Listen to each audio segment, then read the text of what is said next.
kita baca sejarah, baca yang utuh. Jangan baca separuh-separuh. Jangan baca yang utuh. Bagaimana sejarah Nabi menghadapi penghinaan terhadap diri dia. Oh, dalam sejarah lengkap ya, kawan.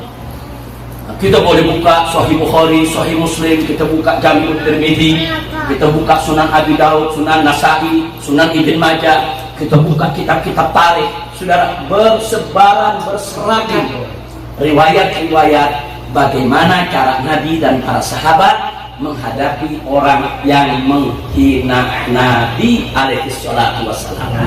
Nah, singkat saja mari kita lihat. Waktu di periode Mekah, kita bicara periode Mekah sebelum Nabi hijrah. Saat itu Nabi dihina, Nabi dicaci maki, bahkan ada yang meludahi Nabi, yang lempari Nabi dengan pasir dan lain sebagainya, saudara.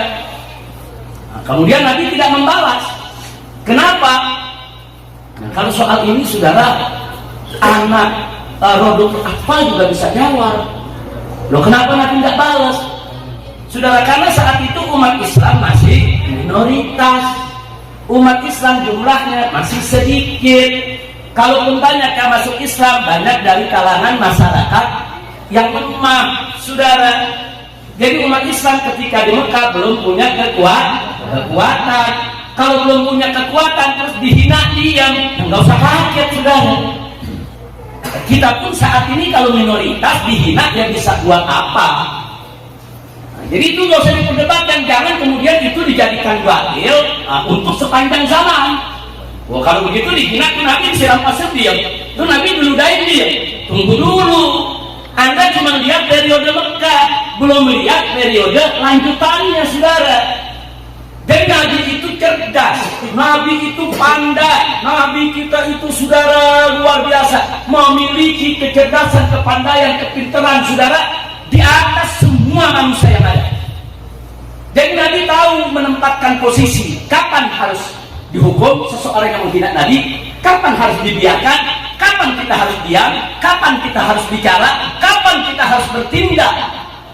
Nah, jadi jangan menggambarkan Nabi itu, saudara, seperti manusia biasa, seperti yang lainnya, yang tidak mampu untuk menempatkan sesuatu pada tempat yang sebenarnya.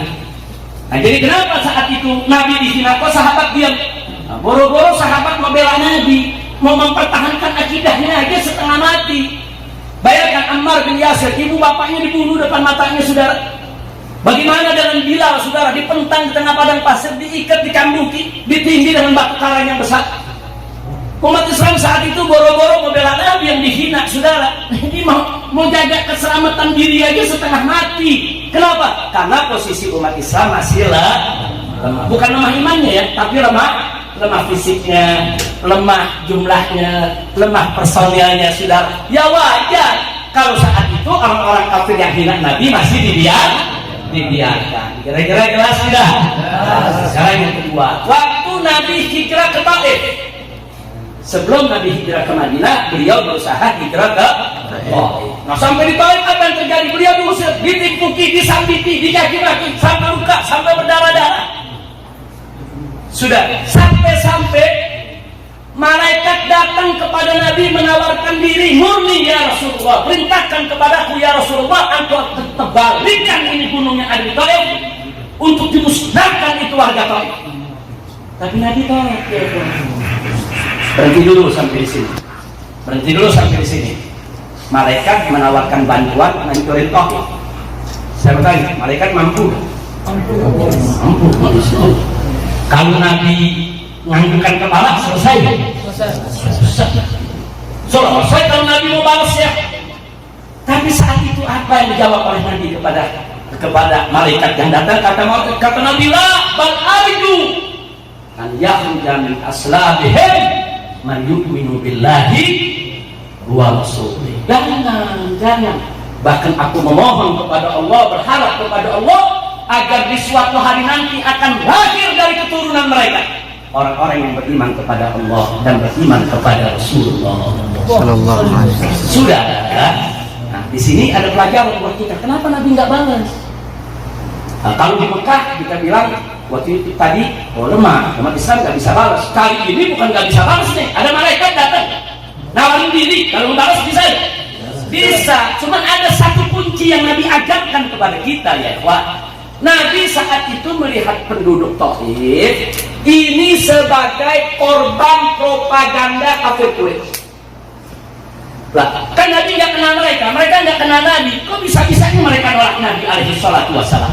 Dari mana mereka menganggap Nabi ini berbahaya, Nabi ini tukang sihir, Nabi ini pemecah belah bangsa? Karena fitnah yang disebarluaskan oleh kafir Quraisy di kota Taif. Kafir Quraisy itu kirim utusan, awas kalau Muhammad datang usir, awas kalau Muhammad itu datang jangan diterima di sini. Muhammad itu pemecah belah bangsa. Gara-gara Muhammad kami di kota Mekah anak dengan orang tua pecah. Kami ikut agama Muhammad. Muhammad ini berbahaya, Muhammad ini tukang sihir dan seterusnya.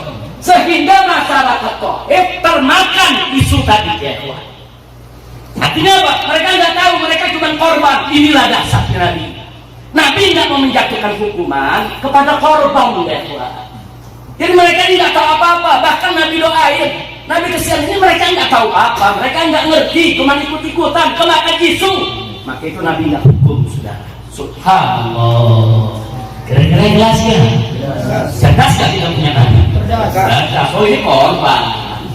Ini korban isu. Kalau sekarang ini korban berita hoax sudah. Nah, ini korban. Kalau korban itu bukan dihukum, dikesihani, diajarkan, dibina, didoain, biar mereka sadar, biar mereka mendapat informasi yang benar. Itulah dasarnya Nabi kita Muhammad Sallallahu Alaihi Wasallam. Sampai di sini jelas tidak? Jadi waktu di kota Mekah bagaimana, waktu di Taif bagaimana cara Nabi menghadapi para penghina. Sekarang kita beranjak ke Madinah. Di Madinah ada dua posisi yang ditunjukkan oleh Nabi, saudara. Di satu posisi Nabi membiarkan orang-orang yang menghina beliau. Tapi pada posisi yang lain ada beberapa penghina Nabi dihukum mati oleh Nabi alaihi salatu wassalam. Nah ini kita mesti bacanya pelan-pelan, kita lihat dulu ada apa saudara. Jangan sejarah separuh diambil, separuh kita buang, nggak boleh. Ini kan dua-duanya sejarah Nabi. Nabi memaafkan orang yang menghina itu sejarah Nabi. Nabi menghukum mati orang yang menghina itu juga sejarah Nabi. Nah kita harus memahami sejarah secara komprehensif. Jangan separuh-separuh kalau belajar agama. Jangan separuh-separuh kalau mau kaji sejarah. Kita mulai dari yang dimaafkan oleh Nabi alaihi salatu wassalam. Saudara, ada satu pengemis Yahudi, buta matanya, miskin, duduk di pasar, tiap hari pengemis, tiap hari Nabi sedekah. Nabi kasih bantuan. Padahal setiap hari si pengemis ini mencaci maki Nabi. Tapi kan hukum Nabi dibiarkan sampai begitu Nabi wafat meninggal dunia, saudara. Sayyidina Abu Bakar Siddiq radhiyallahu taala anhu datang ke putrinya yaitu Sayyidatuna Aisyah radhiyallahu anha. Jadi Sayyidina Abu Bakar tanya kepada Siti Aisyah, dulu waktu Nabi hidup apa kebiasaan yang dilakukan oleh Nabi? Seperti membantu para janda, membantu para yatim, membantu pengemis dan lain sebagainya. Salah satu yang disebut oleh Siti Aisyah, di pasar itu ada pengemis yang Nabi nggak pernah lupa bantuin. Sayyidina Abu Bakar melanjutkan kebaikan Nabi sini.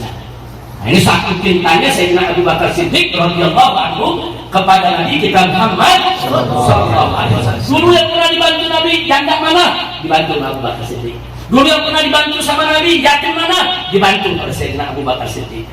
Nah, Sayyidina Abu Bakar datang ke orang tadi. Dibantu oleh Sayyidina Abu Bakar sebagaimana dulu Nabi. Begitu dibantu, dipegang tangan Abu Bakar sama si pengemis tadi. Si pengemis ini bilang apa? Ini tangan bukan tangan yang biasa bantu lagi. Karena tangan yang dipegang dulu tangan ini tangan lain. Begitu. Saya nampak dia, namun nggak lama kemudian orang yang memberikan ini puji orang bagus, terima kasih kau sudah berikan aku. Jangan seperti Muhammad tuh, dia kaki maki lagi.